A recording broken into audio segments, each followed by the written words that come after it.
নমস্কার বন্ধুরা, আমি শকুন্তলা। আমার ভিলেজ স্টোরি চ্যানেলে তোমাদের সবাইকে স্বাগতম। আজকে আবার চলে এলাম নতুন আরেকটি রেসিপি নিয়ে। আজকে তোমাদেরকে তৈরি করে দেখাবো বাড়িতে বসে খুব সহজেই কিন্তু জ্যাম তৈরি করে খাওয়া যায়। তো বাচ্চা থেকে বুড়ো সবাই কিন্তু এই জ্যামটা খেতে পছন্দ করে, আর সেটা তৈরি করব। এই যে এটা নিয়েছে আনারস, এই আনারসটা দিয়ে। আর এখন তো আনারসের সিজন, তো সব সময় কিন্তু বাজারে পাওয়া যাচ্ছে, তো দোকান থেকে কিনে আনার কোনো দরকার নেই, বাড়িতে খুব সহজেই কিন্তু তৈরি করে নেওয়া যায়। তো চলো আমি কি করে জ্যামটা তৈরি করছি দেখো। আনারসটা একদম টাটকা, বেশি বড়ও নয় একদম ছোটও নয়, মাঝারি সাইজ। তো এটাকে কেটে নিই। দেখো ভেতরটাও বেশ হলুদ হলুদ হয়ে গেছে, আর আনারস কাঁচা থাকলে কিন্তু একটু সাদাটে সাদাটে থাকে। এটা একটু হলুদ হয়ে গেছে মানে কি আনারসটা পুরোপুরিভাবে সুন্দরভাবে পেকেছে। আনারস খেতে পছন্দ করে না এমন মানুষ কিন্তু পাওয়া যায়, তো তার মধ্যে যদি আবার জ্যাম বানিয়ে খাওয়া যায়। জ্যাম আর জেলিটা কিন্তু পুরোদমেই কিন্তু বন্ধুরা আলাদা।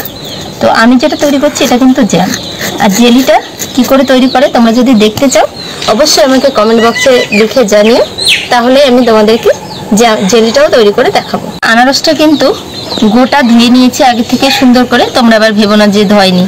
তো ধুয়ে নিয়েছি, আর যে কোনো ফল গোটা ধুয়ে তারপরে কাটাই ঠিক।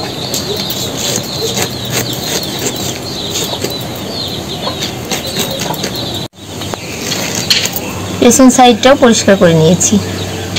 এই যে একটু একটু এই যে চোখের কাছে, এটা আমরা এটাকে চোখ বলি, যাই হোক এটা ফেলে দিতে হয়।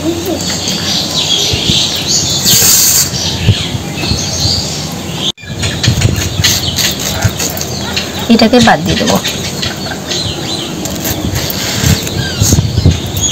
এবার ছোট ছোট করে টুকরো করে নেব।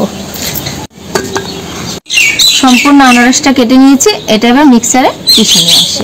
আনারসটাকে দেখো মিক্সারে পিষে নিয়ে এসেছি। যদি আনারস একটু রসালো হয় তাহলে জল দেওয়ার কোনো দরকার নেই, আর যদি রসটা কম হয় একটু সামান্য জল দিয়ে তারপরে পিষে নেবে। তো আমার এই আনারসটা যথেষ্ট পরিমাণে রসালো ছিল বলে আমি জলটা দিইনি। তো এখন মেপে দেখবো এই বাটিটা দেখি কতটুকু হয়েছে। এই বাটিটা এক বাটি, আর এই যে গায়ে একটু লাগানো আছে, মোটামুটি এক বাটিই ধরলাম। এটা ঠিক ওই একই বাটি, দেখো একই বাটির মাপে এক বাটি নিয়েছি আনারসের জুস, আর এক বাটি নিয়েছি চিনি। তার মানে যতটুকু আনারসের রস নেবে মানে জুসটা নেবে ততটুকুই কিন্তু চিনি নিতে হবে। এবার উনুনটা চালিয়ে দিই। এইবার একটা কথা, এই যে জ্যামটা তৈরি করতে হবে এই আনারসের যে আঁশটা আছে আঁশটা সমেত পিষে নিয়ে সেটা দিয়ে, আর জেলিটা কিন্তু তার ঠিক উল্টো। এই যে এক বাটি চিনি এটাও দিয়ে দেবো।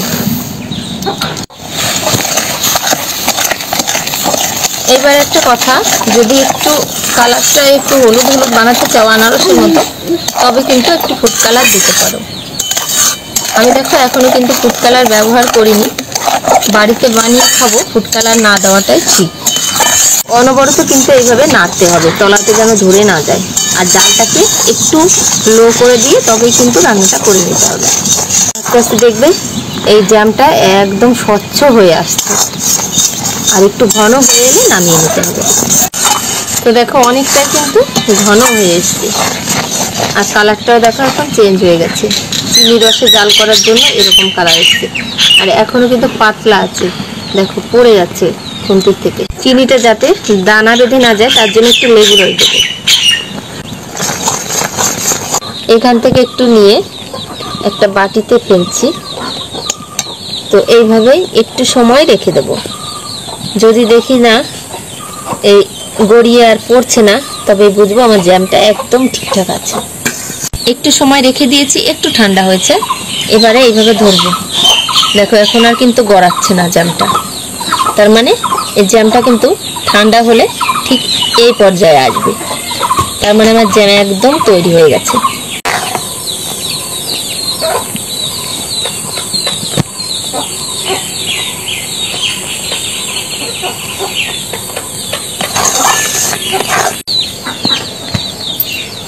এবার একটু ঠান্ডা করে নিয়ে তারপরে একটা কাচের বয়মে ভরে রাখবো। রাখতে হবে কিন্তু জ্যামটাকে সব সময় কাচের বয়মে, আর কাঁচের বয়ামটাকে গরম জল দিয়ে ভালো করে পরিষ্কার করে ওটাকে জাম্পলি করে নিতে হবে, না হলে কিন্তু কয়েকদিন পরেই কিন্তু ওর মধ্যে ছত্রাক জন্মে যাবে। তো আমি যেভাবে রাখবো এইভাবে যদি ফ্রিজে রাখা যায় তো 6 মাসের মধ্যে এই জ্যামটা কিছুই হবে না, একদম গ্যারান্টি। জ্যামটা একটু গরম আছে, গরম অবস্থাতেই কিন্তু বয়ামের মধ্যে পুড়তে হবে, কেননা যদি ঠান্ডা করে পুড়ি তাহলে ওই কাটা কাটা চামচ দিয়ে কেটে কেটে ওতে বয়ামটা সেট হবে না, আর গরম অবস্থাতে বয়ামের মধ্যে কিন্তু অটোমেটিক সেটিং হয়ে যাবে। তো গরম আছে বলে আমি একটা এখানে দেখো এই বয়ামে চামচ দিয়ে দিয়েছি, এতে করে বয়ামটা কিন্তু আর ফাটার ভয় থাকবে না। তো এবার গরম যেটুকু গরম আছে আমি এই অবস্থাতেই দিয়ে দিচ্ছি।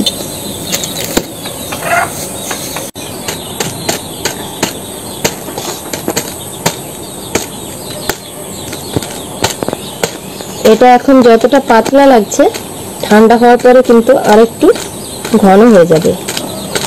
সুন্দর হয়েছে, কি সুন্দর।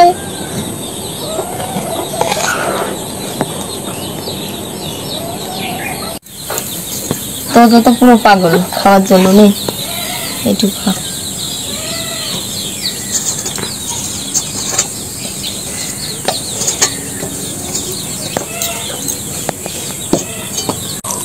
চামচের কাজ শেষ, চামচটা তুলে নেবো এবার। তো এইটুকু হয়েছে একটা আনারসে। কাঁচের বয়ামটা একটু বড়, ছোট হলে একদমই ভরে যেত। তো এইভাবে 6-7 ঘন্টা বাইরে রেখে দেবো, ঠান্ডা হয়ে যাবে তারপরে ফ্রিজে রাখবো, তার আগে কিন্তু না। 6-7 ঘন্টা পরে যখন সেট হয়ে যাবে আর ঠান্ডা হয়ে যাবে তখন কিন্তু ফ্রিজের মধ্যে রাখবো। আর তার আগে তোমাদেরকে একবার দেখাবো আমার জ্যামটা কতটা ভালো হয়েছে। তারপরে এই যে হাজির হয়ে গেছি এই যে জ্যামের বয়াম নিয়ে, আর জ্যামটা দেখো এখন কি সুন্দর লাগছে দেখতে, আর একদম কিন্তু ঠান্ডাও হয়ে গেছে। আর দেখো একটুও কিন্তু এদিক ওদিক হচ্ছে না। এবারে পাউরুটিতে মাখিয়ে দেখাচ্ছি তোমাদের। এই যে এক টুকরো পাউরুটি নিয়েছি,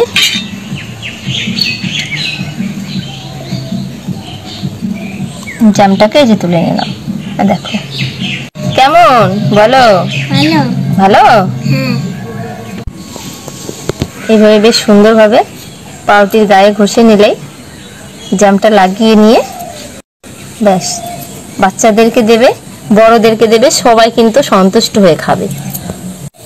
এই জ্যামটা যে বাড়িতে তৈরি করা কেউ বুঝতেই পারবে না, এতটা ভালো হয়। এই দেখো দুটোতে মাখিয়ে নিয়েছি, ভালো নাও খাও। জ্যামটা দেখো এইরকম হবে কিন্তু, এই যে চাকুর মাথায় রেখে দিয়েছি দেখো তবু কিন্তু পড়বে না।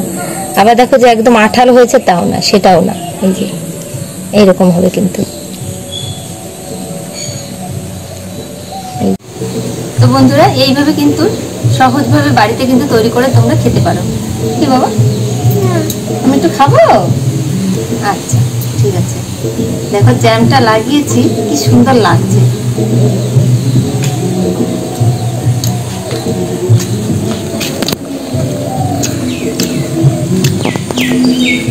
ভেতরে পুরো জ্যামে ভর্তি আর পুরো আনারসের পুরো ফ্লেভারটা পাচ্ছি। একটু দিয়ে আবার বলে দাও দাও। তো বন্ধুরা আশা করছি রেসিপিটি তোমাদের সবার কাছে ভালো লেগেছে। আর আনারসের এখন সিজন, তো এখন ঝটপট করে বাজারে গিয়ে আনারস এনে এইভাবে বাড়িতেই তৈরি করে খাও জেলি। আশা করছি তোমাদেরটাও এইরকমই হবে, আর বাজার থেকে কিনে খাওয়ার কোনো দরকার নেই। তো আমার রেসিপিটি তোমাদের কাছে কেমন লাগলো? আশা করছি খুবই ভালো লেগেছে। ভালো লাগলে প্রতিদিনের মতো লাইক কমেন্ট করতে ভুলো না, আর চ্যানেলটিকে সাবস্ক্রাইব করে অবশ্যই আমার পাশে থাকো এইরকম আরও নিত্য নতুন রেসিপি দেখার জন্য। এখনকার মতো টাটা।